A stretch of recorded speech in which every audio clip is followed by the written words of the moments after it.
Why is Aragorn so universally liked? I believe it is because he believes in logos and providence. And why should you listen to this video? Because it can ultimately make your mental health and life 10 times better. There's this Elvish word, Estel, that refers to a complex philosophical concept found in Elvish thought.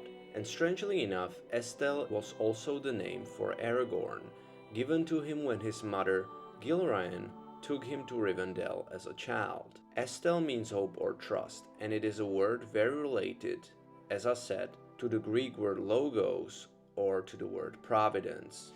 To understand Estel, we need to understand the word logos first. Logos is a fundamental term from ancient Greek philosophy, and it ultimately referred to the divine reason, order, and intelligence that governs the universe. The Elvish word Estel that Aragorn both symbolizes and has can be best translated as trust or faith and is very similar to this concept of logos. Essentially, Estel means the hope that comes when one believes that Eru, who is the supreme creator of the universe in Middle-earth, is good and that everything will turn out to be good in the end. Tolkien also used another word for hope. He called this other word Amdir, and it was also an Elvish word, but it symbolized the hope of the moment, a more rational hope, where Amdir is all about finding a way over a band of orcs that's in front of you. It's finding a way based off on rational deduction and decisions. It's finding hope in things that can ultimately be overcome. Estel, on the other hand, is the hope for the future that seems to be completely dark. It's lining up before the Black Gate when you feel like your mission is completely suicidal and impossible. It's going to Mount Doom knowing that you have to cross Mordor and you're just a little hobbit with another little hobbit by your side. So Estel is ultimately the hope that somehow things will, in the end, turn to the good. However, it is impossible to have Estel, or what we would call logos in our society, if you do not believe that there is a God, a supreme creator of the universe, whom Tolkien, as I said before, called in Lord of the Rings, Eru Ilúvatar. And this is the drastic difference in worldview between Aragorn and people of today. According to Google, worldview is the comprehensive framework of beliefs, values, and assumptions through which an individual or group interprets the world and their place in it. It acts as an interpretive lens, shaping how people perceive reality, make ethical judgments, and navigate daily life. If worldview is truly a comprehensive framework of fundamental beliefs, values, and assumptions that shapes our thinking and our behavior, it is very important to examine our worldview instead of just taking it as an automatic thing. Author Jeremy Land wrote a book called The Patterning Instinct, where he highlights the dangers of holding on to our unconscious worldviews that we somehow gathered without a conscious thought from our parents, friends, and people around us in general. He claims that these worldviews can act as rigid templates for behavior, presenting a massive collective risk if those foundational assumptions are fundamentally unsustainable. Friedrich Nietzsche's famous declaration that God is dead is one of the most widely understood statements in philosophy. It was never a triumphant anti-religious victory lap celebrating atheism. Rather, it was a dire cultural warning about the impending collapse of absolute truth and the threat of existential nihilism, when society gives up God and the morality connected to God. And as a psychologist, I believe we can kind of see that. Global cases of mental health disorders have nearly doubled since 1990, affecting approximately 1.2 billion people. Driven largely by anxiety and depression, the exact percentage increase varies by measurement, with total global cases soaring by over 158% for anxiety and 131% for depression. If you want to be like Aragorn, you need to have Estel. And in order to have that, you need to have what we call logos, and also you need to have what we call providence. Providence, according to Google, primarily refers to the protective care of God or nature. Basically, if you have a worldview that Land would call fundamentally unsustainable, you likely have a worldview that, given your current struggles, is just not able to sustain the weight of these struggles. If Frodo or Aragorn or Gandalf or any of the Fellowship members would have our modern day worldview, which is no logos, no providence, atheism, there's no Eru Ilvatar, there's no God, there's no supreme creator to call to, their mission is literally the mission impossible. But not that one with Tom Cruise. Unfortunately, this one would be way less cool, and they would all just get massacred shortly after leaving Rivendell, especially the hobbits. A tiny, corruptible group was tasked with walking directly into the darkest, most heavily fortified stronghold in the world to destroy a powerful, irresistible artifact. That seems pretty impossible. The One Ring not only inherently corrupts anyone who holds it, but even the most honorable and valiant warriors like Boromir are driven to desperation by its influence. There are also overwhelming enemy forces. Mordor has hundreds of thousands of orcs, trolls, and the Nazgul. Entering that territory meant walking straight into a gauntlet where their stealth would eventually be compromised, and they would be facing incredible numbers of opponents, while they are only a few. Especially the books make this journey seem like utterly hopeless at many times. That is why Frodo in the books many times states that he doesn't have any hope of succeeding.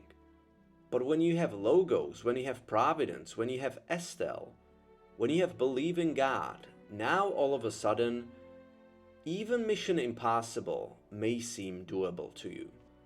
There, peeping among the cloud wreck above a dark tor, high up in the mountains, Sam saw a white star twinkle for a while. The beauty of it smote his heart as he looked up out of the forsaken land, and hope returned to him. For like a shaft, clear and cold, the thought pierced him that in the end the shadow was only a small and passing thing. There was light and high beauty forever beyond its reach. The return of the king. Elves in Lord of the Rings believed that Estel was one of the only two things Eru demanded from his children. The other was believed that he existed in the first place. We can see that in the character of Morgoth, who we can find in Silmarillion. He essentially loses his Estel, stops believing in the power of Eru, and it leads to his downfall. As Aragorn was called Estel as a child in Rivendell, he is ultimately that Estel for Middle-earth. However, he is only a symbolic Estel, a symbolic hope for all men, elves, and other races of Middle-earth. What is more important, however, is the concept of Estel that Aragorn and other Fellowship members had to have in order to come at this suicidal mission. So it is now time for us to explore our own worldview and to see what it does to our mental health, to our relationships, to our inner state of peace, and whether it's pragmatic from that point of view or whether it isn't. According to philosopher Marcus Aurelius, there are two different worldviews, and he always ponders over those in his famous meditations. He lived in a world where there were two very big competing philosophies, Stoicism and Epicureanism. Both Stoicism and Epicureanism held at the core that virtue is the most important thing, and that philosophy is the key to life and true happiness. However, they differed in their approach to God. While Stoics believe that there is God and that he practices a providential care for humanity, Epicureans believe that God doesn't care about us at all, and that the best thing is to not even think about God. This conflict in worldviews is still visible to this day, all the way to the field of physics, for example, where many of the best world's physicians nowadays hold the notion that cosmos is in fact one, whole, interconnected, despite of what people commonly believe about physics. But in the field of psychology and psychotherapy and your own happiness and mental health, it's even more crucial to make a choice between these two distinct worldviews. A worldview of Epicureans will produce, I will argue, way worse results in terms of mental health and being like Aragorn than the Stoic one. I will now quote Gandalf to give some merit to my proposition here. Quote, "There are other forces at work in this world, Frodo, besides the will of evil.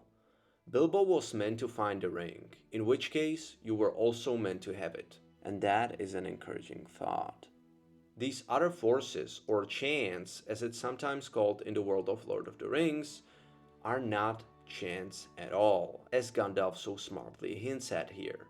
And this lasts till today. You can either be Epicurean, either not believing in gods at all, or believing in them but believing that they don't care about you one bit, or you can have the Stoic worldview, the worldview of Christianity, the worldview of Estel, the worldview that Aragorn, Gandalf, Elrond, all these people have in order to see the impossibility of their struggles, which you will often face as well, as ultimately something solvable, as ultimately something that was given to them as a challenge for their character, as ultimately something that Eru picked for them in order to make them grow, as men, as hobbits, as elves, as dwarves. I leave you with this quote by Zeno of Citium, who was the founder of the Stoic school in Athens. Quote, "When a dog is tied to a cart, if it wants to follow, it is pulled and follows, making its spontaneous act coincide with necessity.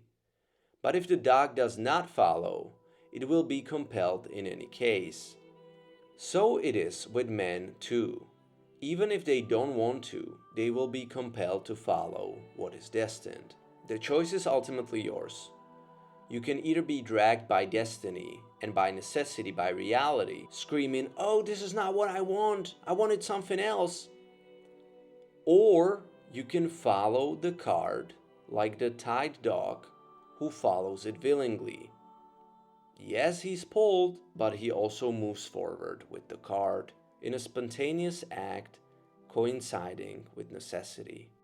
I argue, just like I did in my previous video on Aragorn and Amor Fati, that this is actually a key to mental health and deep lasting inner peace. And it's also how Aragorn viewed the world, how Tolkien viewed the world, how Elrond viewed the world, how Gandalf viewed the world, and how I believe, for example, hobbits view the world, sort of naturally. And that's why I think they're so untempted by the power of the ring compared to the other races. Because this sort of comes very natural to them, this trust, this Estel, even despite them not being able to put this into concepts or words. Anyway guys, I hope you liked this video. If you did, please leave a thumb up, click on that subscribe button to see more videos like this, and leave me a comment down below. I'm trying to answer them all. You can also check other videos about Aragorn, and if you need a Gandalf for your own struggles, let me know on obsessivepsychologist.com, and we can embark on a journey together that's not unlike the journey of Frodo or Aragorn or Gandalf or the rest of the Fellowship. Anyway guys, thank you so much for watching, and see you later. And as always, peace.